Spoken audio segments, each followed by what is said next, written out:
many a times when we broach this issue of domestic violence, to some of us misguided, you think it's a woman issue and it's only about women. But that violence in any form, brothers and sisters, demands condemnation from all of us. And that we have to break all of the stigmas, because this matter here, and as you have heard some of the stats, is a matter that affects the public interest. It affects the way our development is conceptualized, and we must stand not just with our mouth, but with our physical actions against the stamping out of domestic violence in all forms, particularly against women and girls. Today is a very significant day.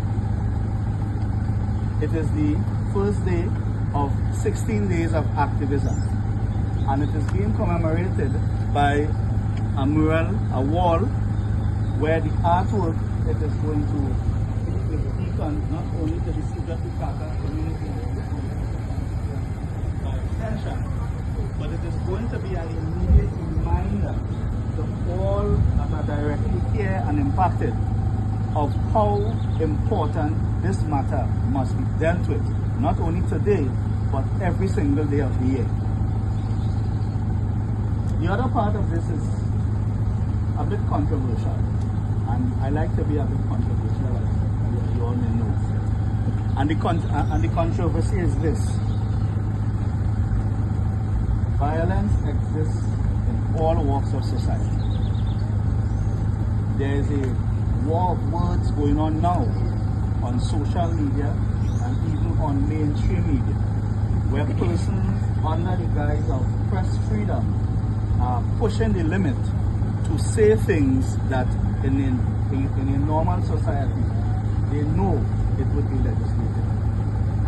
You see, brothers and sisters, freedom of speech goes both ways, and I will humbly recommend that to those of us who have a platform, that you use the power of your speech to advocate for matters like this, to stamp out domestic violence in Trinidad and Tobago.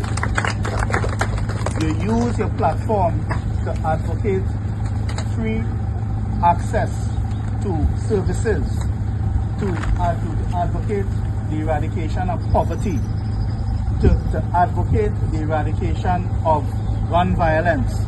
You see, brothers and sisters, we have to change the way we see development in Trinidad and Tobago. We have, and this is not, I mean, yes, a politician talking about changing development in Trinidad and Tobago. Well, here, use a politician, you will say that. But think about it, ladies and gentlemen gathered here. We have often been suffering, I can tell you from my constituency at Point Fortin, we have suffered tremendously because of how development has been conceived in terms of urban and rural. What is the concept of urban versus what is the concept of rural?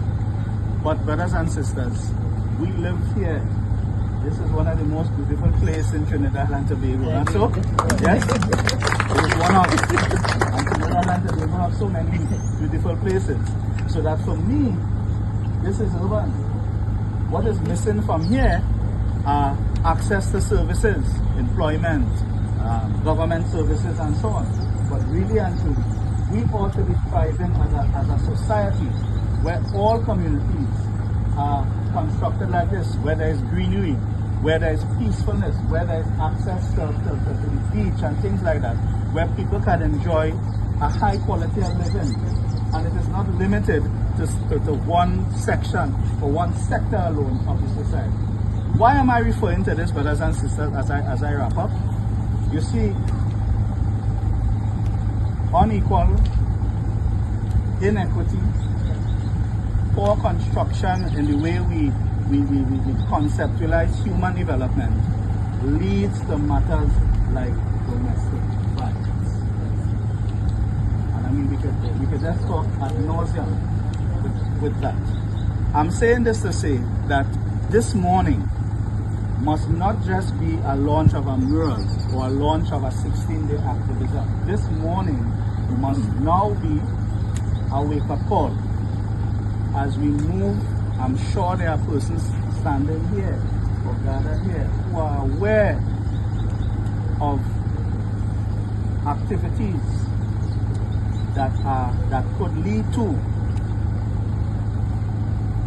deleterious, I'm being very careful because I don't want to, deleterious and life-threatening circumstances for women, young girls and young boys right in the community. I am saying that before we leave, I know Councillor Philip Singh's office, my office as the Member of Parliament office, but there are other persons in the community who are also trained. I hope that coming out of this, that we will have a proper satellite arrangement whereby persons who have or need these services, they can go right in Cedros here and access. Because a big challenge in dealing with domestic violence is having trained, compassionate, competent persons and institutions that are readily accessible so that the persons who are affected can go without stigma, without feeling pressured or feeling any or without fear and free from fear. And that I hope that coming out of this, as we launch this event this morning, we can now work with the relevant institutions, and as I do that, I want to congratulate Soroptimist International Esperance for their excellence and the initiative this morning. I think you all need to give them some acknowledgement. And that we are able now, as we launch this event today, to not just come to celebrate a mural, which is a beacon of hope, but to now add all of the necessary facets to make this a complete initiative where persons can access it. Yes? And so, Madam Chair, I turn on to you. I thank you, and may God bless everyone. Yes?